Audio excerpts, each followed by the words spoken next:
I have no intention of ever selling it. I've just always really, really, really wanted one of those. I didn't feel like I even knew you had this. Do you know what the holy grail of misprints in Yu-Gi-Oh is? I don't remember what it's worth.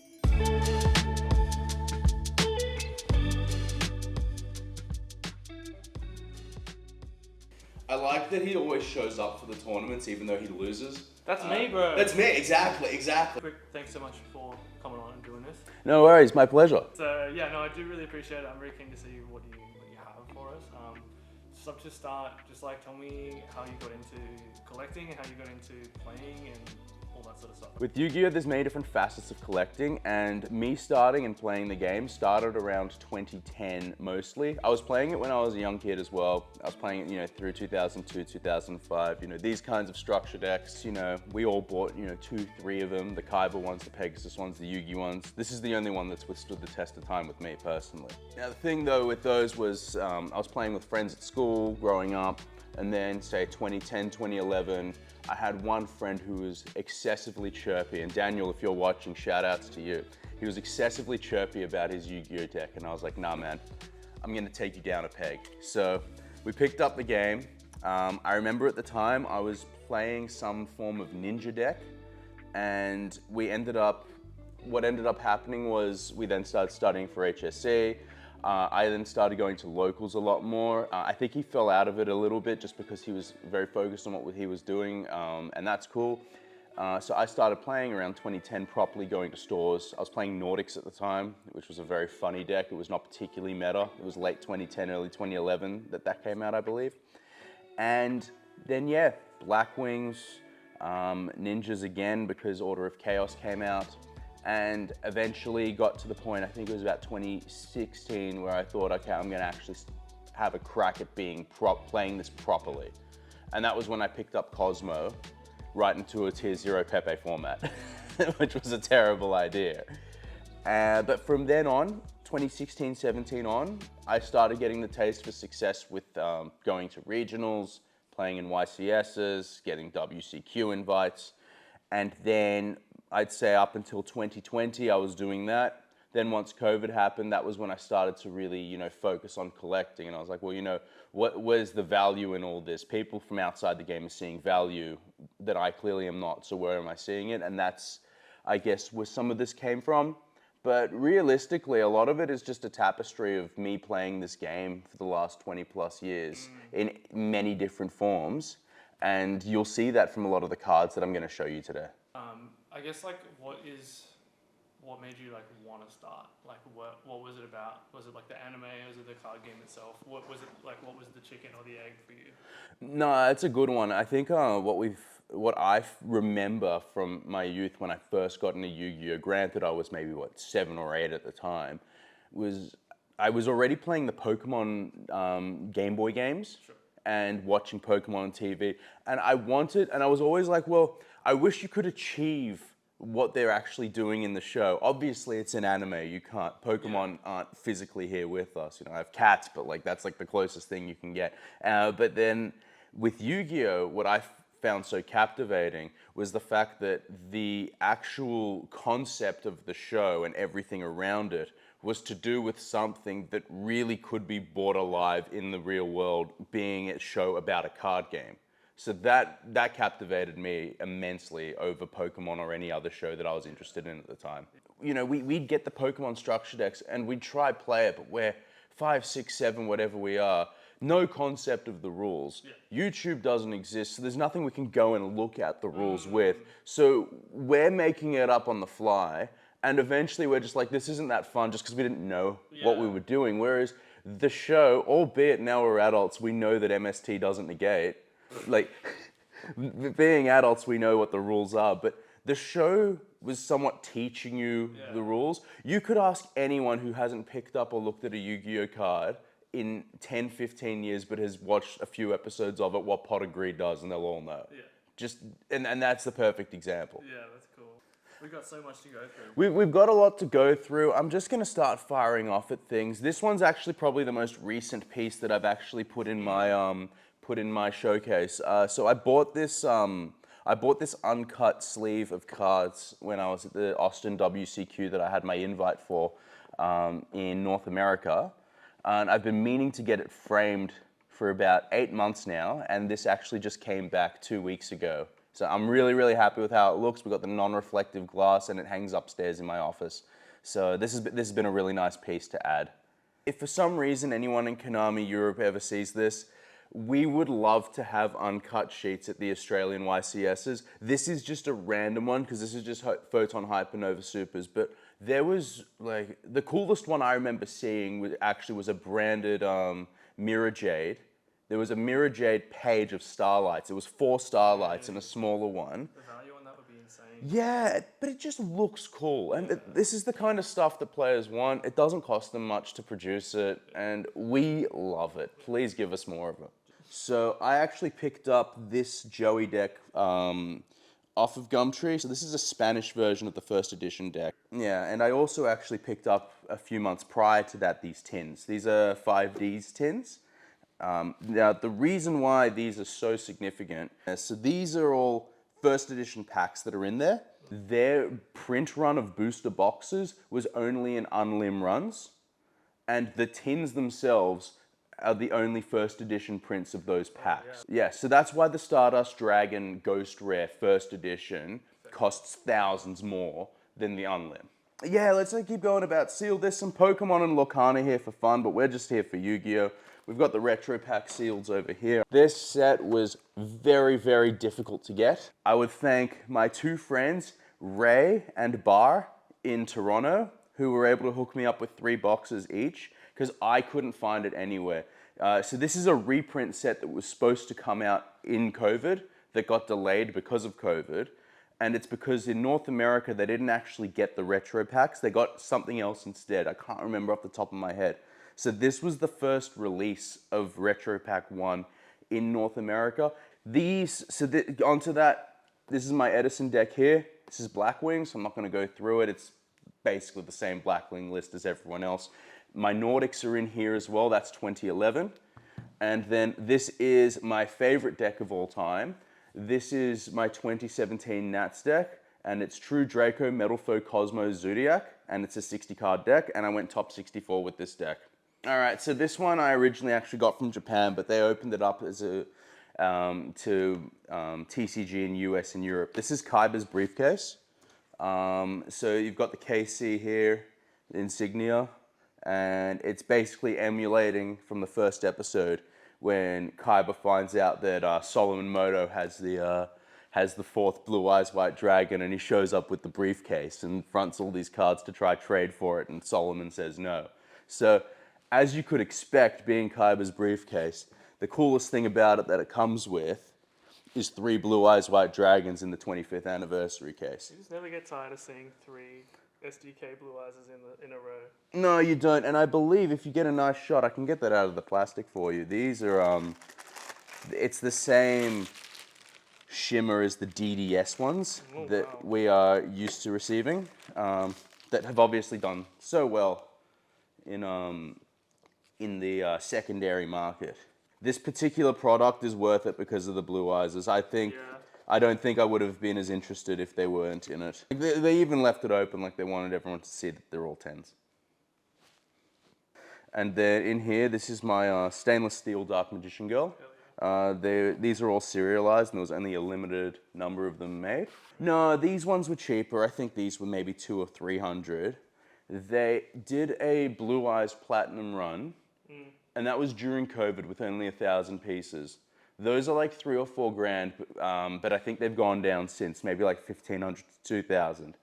Yeah. So then now they've gone with the stainless steel cards, and I think the idea behind the stainless steel cards is that it's more open to the entire market, because they wanted to segment off a premium market by going for the silver cards. Yeah. But it only works with Blue Eyes. It actually only works with Blue Eyes. Yeah. All right, so we're gonna get into some of the binders. This one's a bit more of a lower end one. This is just some fun stuff with Edison and some other fun cards I like. I've got my good one behind me, and then I've got a nice little box to show you guys with some goodies. So this is one of my favorite cards in the game, Masterpiece, True Draco Slaying King. Again, from that deck that I was running in 2017. And I then proceeded to play True Draco for 2+ years after that. And we've got a test card here that I got from my buddy Paul. I don't remember what it's worth. I don't know what I paid. I don't know what they're worth now. So I just know they're cool. I just know they're cool. Got some of the old classic. This was a fun Lost Art. This is probably the best Lost Art you can get. This is the 2019 version. They did a 2020 reprint because this card was so hard to get. And the difference between this one and the 2020 reprint is that this one doesn't have a card border. Yeah. So you can see that it's just a big square. Even if you look at the Toon DMG down here, you've got that border there, the grey border that all cards normally have. All his anniversary cards have no borders. True. Yeah. You'll see more of them as we go through here. Awesome. This is a $90 rare. Don't ask me why. All the WCPP cards are just really expensive. It's very funny. Yeah. What's this one in the middle? That's not awesome. That's Dark Beginning 1. It's probably the first thing that would resemble a mega pack that they did, where it was Dark Beginning was basically everything from the first few sets, and it was a really fun pack to open. Yeah. It was really, really fun. Familiar with that. That one might be the one I pulled. I think that is the one I pulled when I was a kid. Let's have a look at what it looks like on the back. I was pretty good with the front of these. It's the back of them that got absolutely pumped, so... Terrorized. Yeah, these actually doesn't look too bad. There's a nice dent line there. It's definitely like mod to heavy play. I think these were the DMs I was using in my Dark Magician deck when I was playing Adventure Dark Magician when Verte was legal. Verte, good card, bring it back. Verte should be 2 Dark Magician monsters or monsters that's specifically listed in its text. And that's it. Or make an equivalent that does that, because that was the only deck that actually deserved that card, and it was fair in that deck. It was actually fair in that deck. The rest of the deck sucks. Yeah, exactly. One of my favorites, card A, and that's the Blue Eyes Shining Dragon from the game, from going to the movie. That's from physically going to the movie, and yes, I got that version by physically going to the movie. You're a madman. I have to trade for mine, and it's in terrible condition now. Yeah, another Kazuki print, no border. I'll point it out every time now. Yeah. And then... Damn, it actually looks huge comparatively. Yeah, they look bigger than every card, and it's because they've got no border. Yeah. This is an MRD. That is an MRD. I actually pulled that maybe 5 years ago when I was in Canada. You can tell from the coloring and the foiling on it that it's actually maybe a 2010 reprint. So the thing with these early sets as well was the Unlim run went all the way up to 2012 to 2014. Yeah. So some people don't know if an Unlim is from 2005 or if it's from 2010 or 2012, and that's something that impacts value for Unlims across all the legacy sets. Yeah. Love the jar. This is, in my mind, this is still the best print of Gamma Seal. This is the OTS Super Rare. Now, so I'll give a shout out to my friend Adam Smith here, who helped me discover an amazing deck that he had been playing, which is a Crusadia Kaiju deck. And the idea behind it was to hard summon Gamma Seal on turn 1 with Waterfront to get infinite negates. But the version that I used ended up having more Chaos cards and Thunder Dragon cards in there as well. And the idea was that you'd make Spatha, summon a Draco under it, add something back, make LP, Spatha moves LP, and then you summon Red MD. Sayuja gets out your Gamma Seal, and you've got infinite negates. That was a really, really fun deck. These are the Sphinxes from the movie as well. 2 more Kazuki cards, no border, the Slifer and the Winged Dragon of Ra over there. There's an obelisk somewhere that I have, and because it actually came out in Gold 3, I think. Oh, yeah. One of the 08 or 2010 golds. I do remember that actually. It was a pyramid, and you got a little mat with it. Yeah. And then just a nice little misprint. I do have a Neospatian Aquadolphin that has no name and no printing in there. That's an Italian one.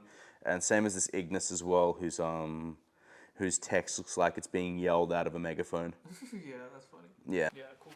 Let's go to the fun one. So what are we moving on to here? What are we containing? This is my best binder. This has a lot of things from my collection that range from high value to just downright sentimental. So there's a lot here that I probably won't ever sell. But there's also a lot here that I guess would call investment cards, long-term cards, things that I want to hold for the long term and potentially reap benefits from. All right, so this is the first page. So we've got 6 of the GB ones, so 2 of each. That is the Quarter Century IP, that's the Starlight IP, and that's the Starlight Appaloosa. Starlight Appaloosa, rest in peace. Rest in peace. I'm not too mad about it because I got it very early on when it was still very low. It's probably close to that price again now. I've got Starlight Mourners. I've got 6 Starlight Bells because I bought a set at the top and then I figured I'd try dollar cost average on them, which is the dumbest thing I've ever done. But at the same time, who knows, it might be valid one day. You're probably eyeing these the most. Sure am, Yeah. Starlight IOCs? I believe you, Starlight BACH, Bach. I believe you've actually asked me for these before and I've declined your offer. My offer of like $50 for all 3. The third nib is in the deck. At the moment, I'm just playing one in the main for a cross-out target. And this is actually hilarious. This is the North American nib. Funny... Yeah, these are the North American nibs. So they've got the space in the attack because they were printed terribly. Darkly big rabbi ass looking text. Yep, exactly.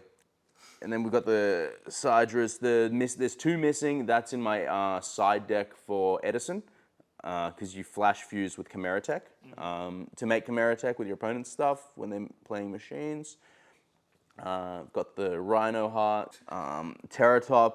Again, it's up there with my favorite cards. Leviathan comes from one of the best OTS sets that ever existed. Jeez, that's a lot of ghosty balls. Yeah, a lot of ghosty balls. I got 6. The Rabbits, they're my secret Photon Shockwave first, and then these are the collector rares from King's Court, first editions. Need to get the third Bonds in Unity, the blue one. There's 2 of the green guy, one's Euro, one's US. So yeah, there's 6 of the Bulls. These 3 are really, really interesting. So the first edition Rainbow Dragon, I've had for some time. That's that one I actually picked up, I think, just before COVID. The Guardian Iatos, these are really, really hard to put a value on. Yeah. Because this is Stardust Overdrive first edition, so there's not actually that many of them, so it's just hard to gauge. And then obviously 10,000 Dragon is 10,000 Dragon. This page has some fun stuff. This one, we'll start up here. So we've got the, that's IOC first, Chaos Emperor Dragon. That is Duelist Pack Kaiba Ulti first, Chaos Emperor Dragon. And this is the Rarity Collection QCR of the Chaos Emperor Dragon. So that's across all 3 facets of high rarity. Yeah, right. We've got also, this is the QCR Blue Eyes from Rarity 3. And this one here I pulled when I was 8 or 9. So this is my first LOB Blue Eyes. Jeez. It's Australian print, so it's significantly worth less than the North American one.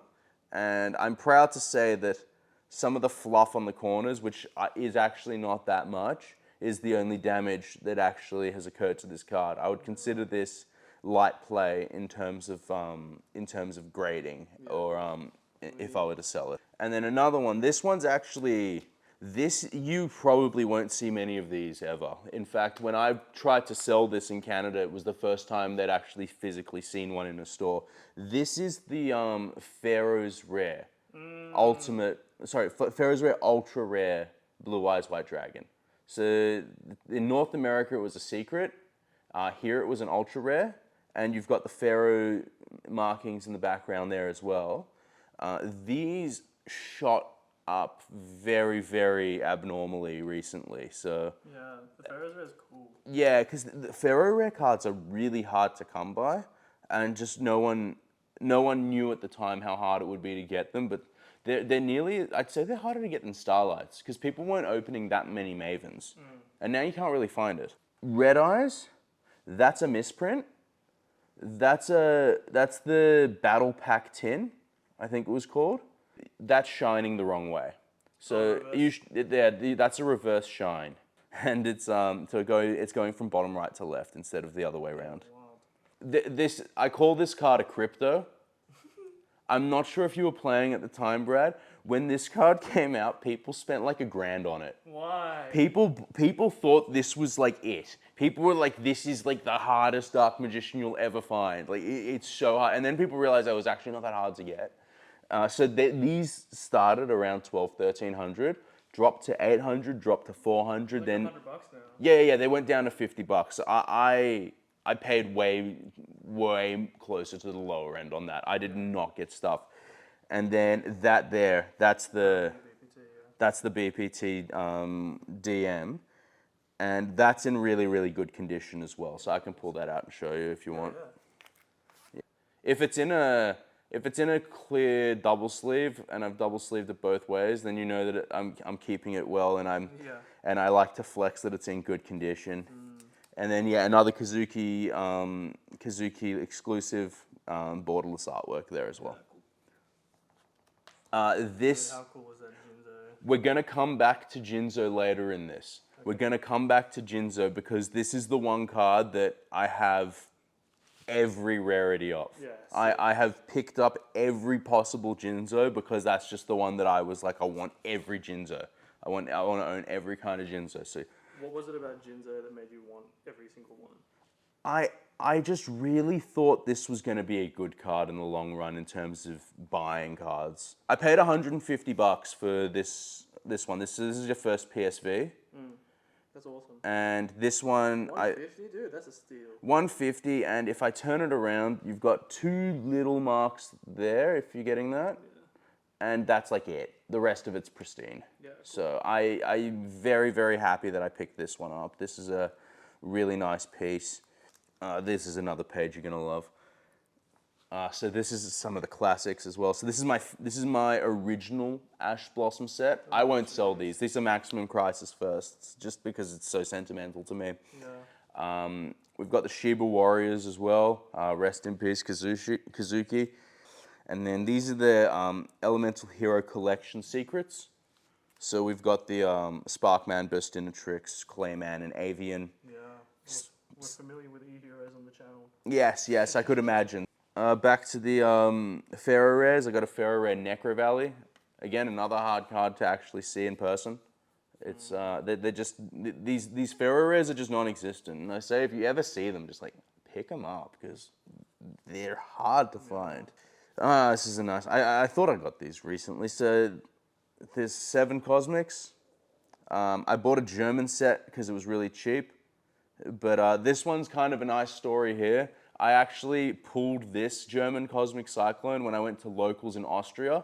This story is hilarious. This would have been in 2018, and they had a Tuesday locals. So I went on the Monday and I said, when's locals? And they said, it's Tuesday, but just to let you know, it's traditional format. So I said, what do you mean? And they said, well, it's advanced constructed, so you can play all your new cards, but but you can also play, you know, like 1 Pot of Greed, 1 Heavy Storm, and all that. So because I was playing Spiral at the time, I played 1 Galaxy Tomahawk, 1 Firewall Dragon, 1 Nightmare Goblin, 1 Topologic Gumblar Dragon, and I just started FTKing people and just making them discard their hands. So it was the most degenerate locals I've ever played. Crystal Clearwing, Scarlight, I pulled that one, and that's Star Eater, first jottle. It's just in Italian, so it says Mangiatore di Stelle.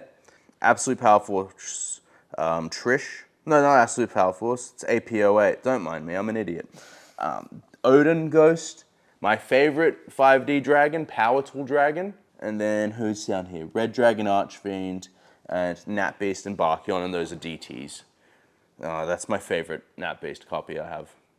Why Power Tool? I pulled the Power Tool, this one here, when I was younger. Then this is an Italian one. This is the first one I got. I've just always really liked what it did. I just like Power Tool, how it looks, and it's just my favorite 5D dragon. This one's signed by Jesse Cotton. This is my favorite page. Cool. This is my favorite one on the page.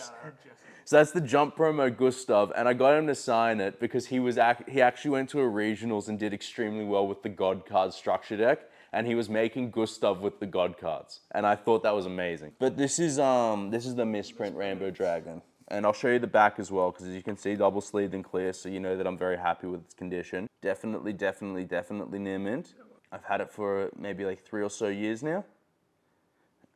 Actually, maybe a little longer. I've had a couple of them. Yeah, really cool. But this one I absolutely won't get rid of because of the condition that it's in. I was going back and forth with a couple of them until I get to one that I'm very happy with the condition on.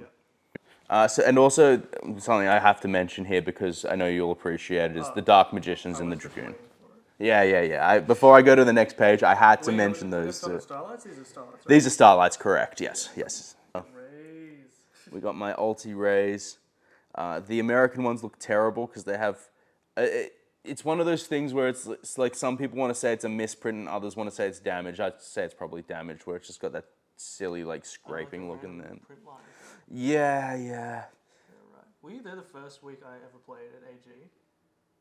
I don't know. I was there first week I ever played. I pulled one of these rays. Yeah.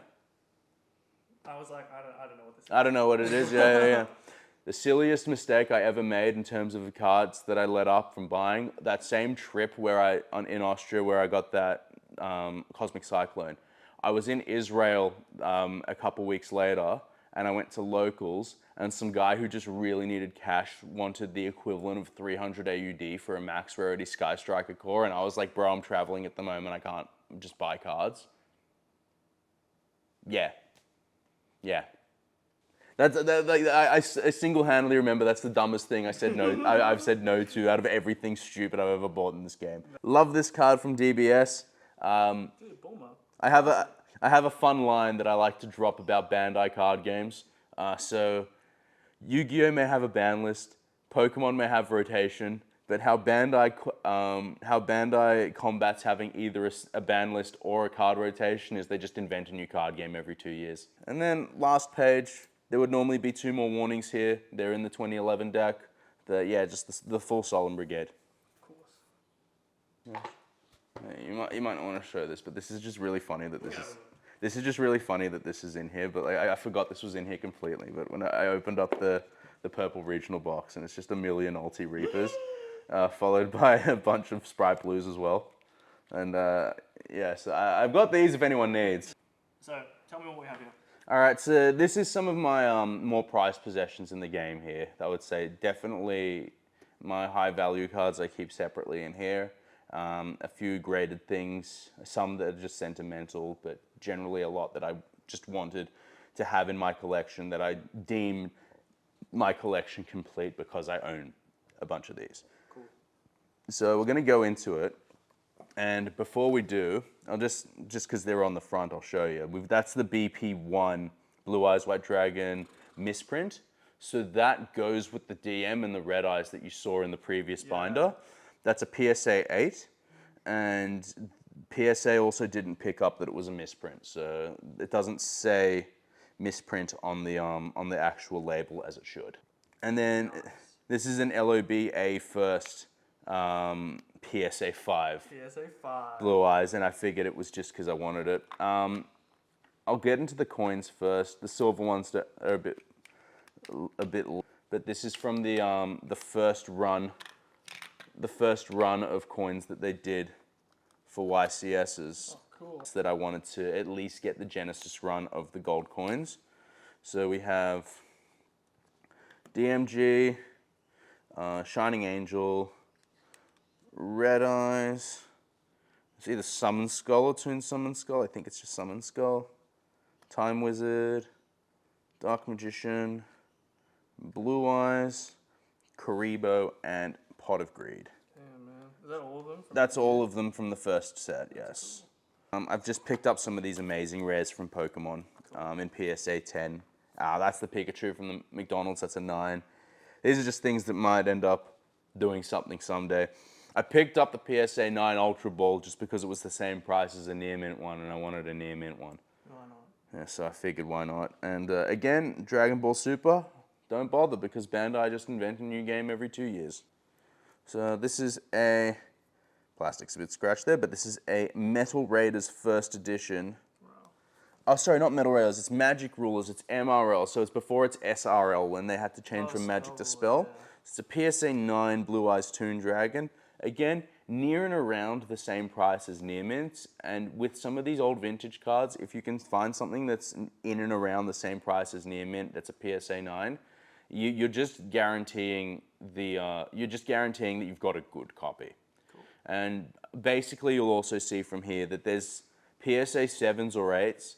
Again, all you're trying to do is verify to potential sellers or other collectors that, hey, this is a near mint card and it's been verified that it's near mint, so you don't have people going, there's a line there. And because I just revealed the next one, that is what the next one is Black Luster Soldier Envoy The Beginning, PSA 9 from IOC, and it's first edition. So cool, man. Yeah, another one that was, you know, like, I'm not going to go into the nitty and gritty of what the pricing was, but people were showing me damaged ones for like a couple $100 less than just getting this. And I just said, why would I bother? I'd rather just have the insurance that it's being graded. The PSA is verified that it's that price, so let's just go for it. Then there's the Stardust First. So that's a 7, and that's exactly for that reason. We were talking about this before. Near mint. It's verified that it's a near mint Stardust Dragon, and I can crack the case and play it. I'm not going to. I have an Italian Unlim that I use for all my Edison decks that I really enjoy using, so I'm happy to keep this one. And if you think that's something, I'm about to show you a couple of cards that I might be the only person in this country with. What? All right. Let's see him. What, next one? Okay, so we're still working our way up there. So this is a Wing Karibo level 10, Beckett 8.5, Platinum Pristine. This will always be probably difficult to sell just because it's not like a staple, but it's just a nice ulti I wanted to have because they just look nice. Yeah. What do we got next? This is something that you'll be interested in. This first as That's well? a first MFC Jeez, Platinum. bro. Platinum Blue Eyes. Sorry, not Blue Eyes, Dark Magician. I didn't feel like I even knew you had this. Yeah, so this is...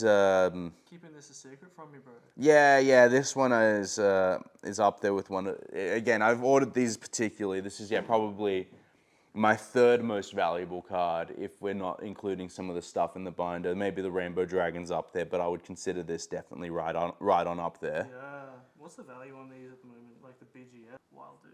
All right. So then, this next one is the last card I bought. Not recently, but in terms of me trying to complete my collection, it was something that I've wanted for as long as I knew it existed, and I was always going to consider my collection complete when I got one. So this here, this is the adjusted alt art corrected Dark Paladin in a PSA 8. So it's the first edition MFC. You could only get this one by sending in the one that was the wrong artwork. And then Konami would send this back to you. So you could never pull this? You could never ever pull this. They put the wrong artwork in MFC 1. So they never corrected the run or like No. started reprinting the set? They Unlim run. This is only available in Unlim in Magician's Force. Crazy. So you could never pull this as a first edit? You could never ever, there is never ever going to be a print of this where you could have pulled it in as a first edition in this artwork. They printed the wrong artwork on the card.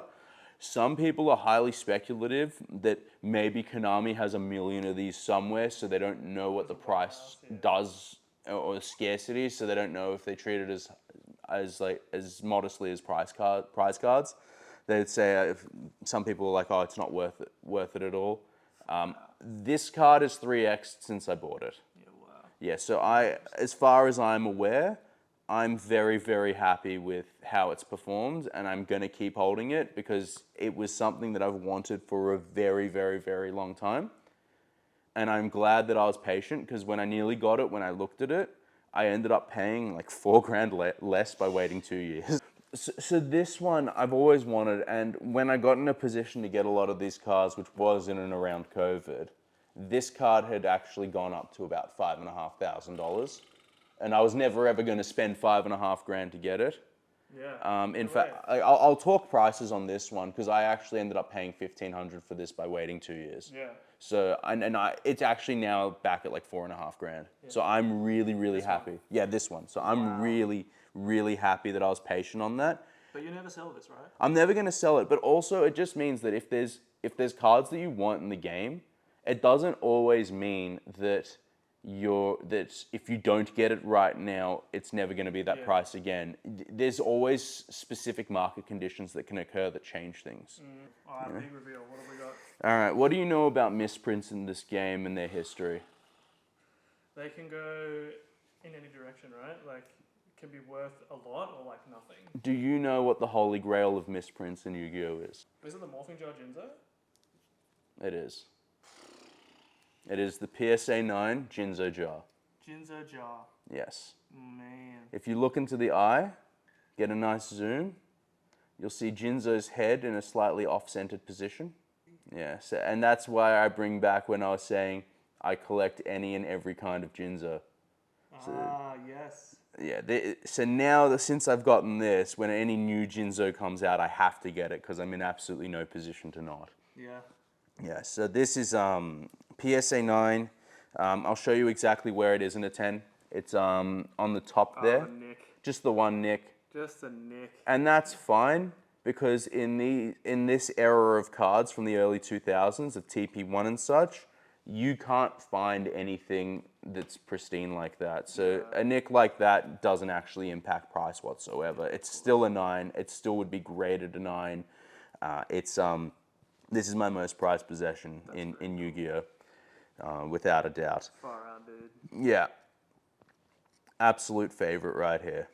And on jars, TP2 jars, they're like pick it up and they look so carefully because people are trying to work out if the seller knows that they have a Jinzo jar or not. And when I was speaking to a friend the other day, we don't know who else has one or this level of pristine in this country. Yes. We really appreciate you taking us through your collection. Dude, amazing set, amazing collection. How long have you been actually collecting now? 2017 or something? No, before that. No, before that. The oldest card I would have shown you today I got in maybe 2003. 03. And that would be that first edition Australian Blue Eyes, because I got that from EB Games at East Gardens. Mum bought me a pack after school when I was going to school in Maroubra. Yeah. And it was in there. Yeah, I still remember that. That was top floor at East Gardens next to the Hoyt Cinema across from Big W. I don't know if EB Games is still there, but it was there at the time. So is there anything that's like, you said your collection is complete. Is there anything you want to pick up still, or is it like you're done? Do you feel like you're on top of it? It's got to present itself. It's got to present itself. Like, in terms of anything here that's gained like crazy tangible value beyond what it was worth when I initially got it, you got to understand as well that the mentality for myself and most people that bought this stuff was just, we just really like it, you know? We really like the game, the pageantry around it, the card design. I've always liked the card design because even when I was a kid, I feel more like a big boy with these kinds of card designs where it's like the nice classic like style artwork, whereas like compared to say something like a full art Pokemon card, it looks a bit like a Tarzo that you get in a chip pack. Yeah. I don't feel it's the same. Yeah, so I just say, you know, always just go after the things that you want in the game rather than chasing, you know, some sort of like financial gain or win from it. And if you do, like you're just gonna reap the benefits yourself just because you wanted to own that card. Like me and the Dark Paladin, right? Like I have no intention of ever selling it. I've just always really, really, really wanted one of those. Well, we really appreciate your time, man. Thank you so much for coming. No worries. Thanks for having me, and be sure to like and subscribe if you haven't already. Like and subscribe. Thanks, brother. Nah, all good, all good. Anytime. That was a downright crazy collection. I really hope that you enjoyed watching this as much as I enjoyed making this. Appreciate you, Robbie. Thank you so much for taking me through your collection. That was an incredible collection. I'm not sure we'll see much like that around where I'm from anytime soon. A big realization that I've got literally nothing going. Like I've got nothing on that. So very cool collection to see. I'm going to sign off here. Appreciate you watching. Please do subscribe if you are inclined to, if you want to see more collection videos like this. I'll be working on some other videos in the future, and I'm looking forward to seeing where else we can take the channel. Much love. Bye.